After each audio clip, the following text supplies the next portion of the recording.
不管你在哪个国家，每一个人都在看 Olympics Tokyo 2020。当然，这也成为一个非常自然的 small talk 话题之一。但是，到底要如何表示你对赛事的感想呢？ Stay tuned to today's episode.Hello， 欢迎来到 Executive Plus 主管双语沟通力的 podcast。我们希望带给大家最实用的沟通工具，包括了成功人士对全球市场的分享、职场英语的技能、跨文化沟通技巧与其他能帮助您成为出色领导者的工具。Hi, I'm Sherry, founder of Executive Plus. As a language trainer and certified coach, I've trained hundreds of managers from Fortune 500 companies such as Dior, Google, Deloitte, and Yahoo.And I'm Nick, Director of Communication Strategy at Presentality. I've helped startups raise millions of US dollars in funding and train the executives of publicly listed companies to present on the global stage. Welcome to the Executive Plus podcast, where you can take your communication and language skills from good to great. Hey everybody.Welcome back to the Executive Plus podcast. It's a big week. The Summer Olympics are finally on. And while it's an interesting year with no spectators there to observe the sports, everyone has been glued to their TV.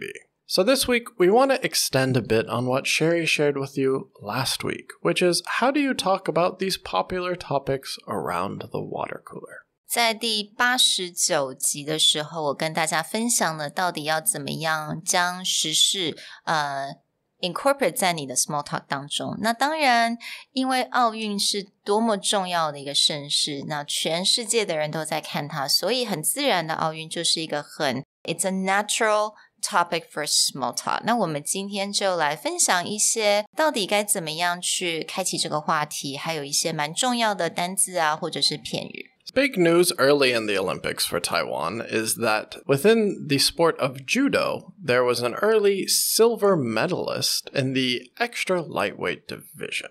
Definitely. I think that caused a lot of commotion, and also everyone was very proud of him for winning that silver medal for Taiwan. But one thing that we've seen a lot is people kind of struggle about how to correctly describe how he won or the sport most people get, right? Judo. But to be a silver medalist, or you can just say he got silver. But also because in certain Olympic sports, there are weight divisions. So lifting, most martial arts have a weight division, and people don't really know how to describe that very effectively. So we just wanted to quickly share the idea that when you get into sports where depending on your weight or your age, we usually divide this by division. So for his case, it was the extra lightweight division. 所以如果当你要聊关于这种奥运啊，各种不同的一些 competition 的，在你 small talk 当中，还是会建议大家稍微做一点点功课，因为它会有蛮专有的名词。So for example, like Nick said, medalist, gold, silver, bronze. You absolutely have to know how to say that. And also, 刚刚在最之前没有提到，今年的奥运是非常特别的，因为它没有任何的 spectators. So I actually just learned that you don't really say audience, you say spectators.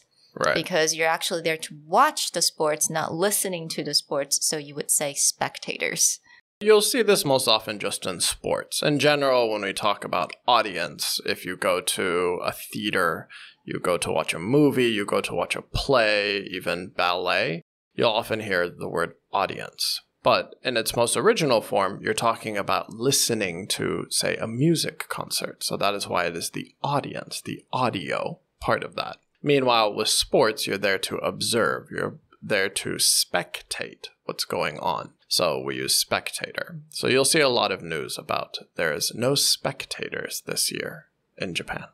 那当然我觉得如果要开启一个话题，我们也可以利用上一次在第89集我们给大家的这些片语啊，或者是一些句子开头的方式来开启这个话题。So for example, you can say, have you been following the Olympics? Did you see what happened in the men's diving competition? So phrases that you can open with, or did you know that this is the first time the Olympics have incorporated street skateboarding as one of the competitions?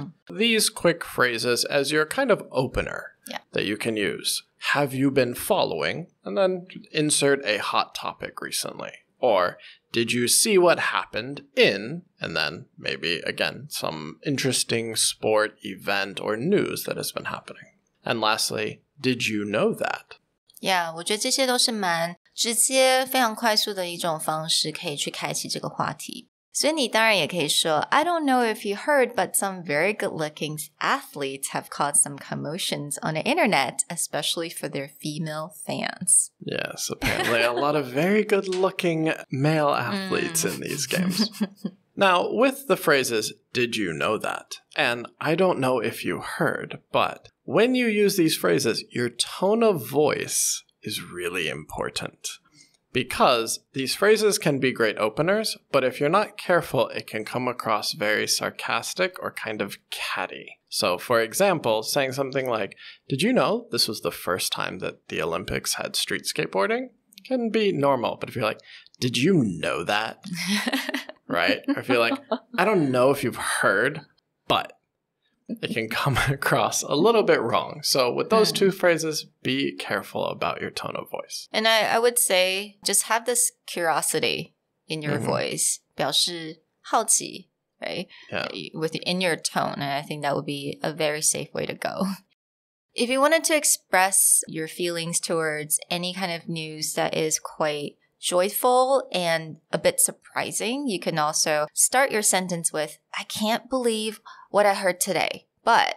So you can kind of go on and talk about that particular news. And in this case, we had the youngest, well, actually not the youngest. Second youngest. Yeah, second youngest gold medalist for the street skateboarding competition, right? The female street skateboarding competition. She's actually the second youngest person ever in any sport to any win sports. a gold medal. Wow. And the second place was also a 13-year-old. Oh my gosh. Right. Yeah. So that's definitely something you can say, oh, wow, I cannot believe what I heard today. That to open the sentence. And you can also say, wow, that's just beyond impressive. Yeah. Anytime that you see something really exciting or really interesting, you can just be like, I cannot believe, but I heard that, something like that. Or you can say, you know, I heard something interesting today. You can also open with that.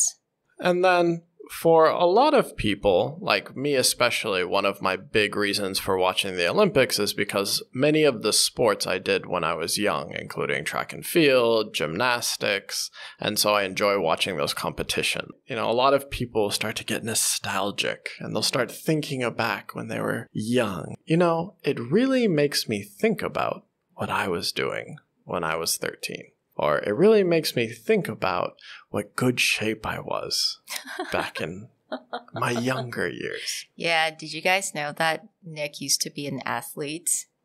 Used to. Thank you for that wonderful last phrasing. 但是我必须得说，我听到这个 news 的时候，我会觉得，如果是我讲说 ，Oh wow, you know, it really makes me think about what I was doing at the age of 13, 并不是那种nostalgic. It's more like, what the heck was I doing in the age of 13? She got a gold medal. What was I doing? I was busy thinking about, you know, what things I could buy at the mall. Can't believe it. Yeah. It's just, I cannot comprehend that. It's super impressive, though. The last thing that we quickly want to share is you see a lot of people recently trying to share what has inspired them, what has touched them, or moved them. Because of the Olympics, especially the opening ceremony was apparently quite beautiful. I didn't see it quite yet, but I know a lot of people commented on it. Or just, again, watching these athletes at the top of their game, performing under pretty harsh conditions, right? The Olympics got moved back a year. There's no spectators. A lot of the things that they're used to has changed, and they're still pushing through.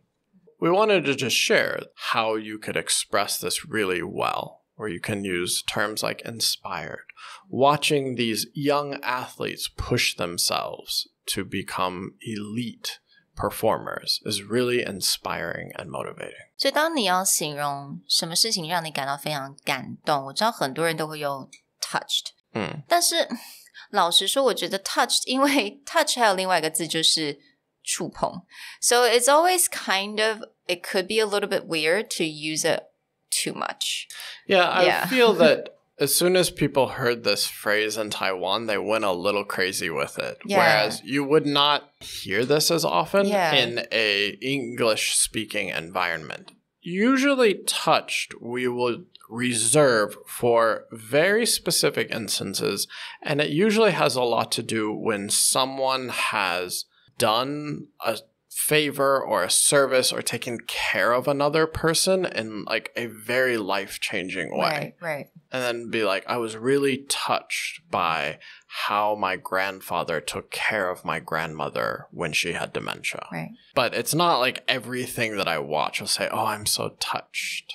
我相信每个人都了解感动分成非常多的层次嘛，so 当你要讲感动的时候 touch 它是比较在很 personal 非常非常 personal 的这个层次，那如果你是在讲这种运动的赛事，你就是感到很感动， so you can say moved, I'm very moved, or I'm inspired. I think though these are the better wordings to use. Yeah, moved especially you'll hear more commonly, like the music really moved me, or that movie had such a moving story.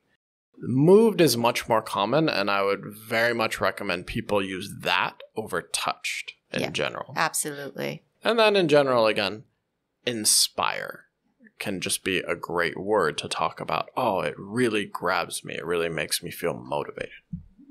Well, we hope that you enjoyed this easy small talk tips around the Olympics, and that for the next 2 to 3 weeks, you will have the ability to have great conversations about this amazing event. We'll talk to you next time. Bye. Bye. 如果你喜欢我们的 podcast， 欢迎来追踪我们的主管英文 Executive Plus 的 Facebook。那也可以写信到我们的信箱yourcareerplus@gmail.com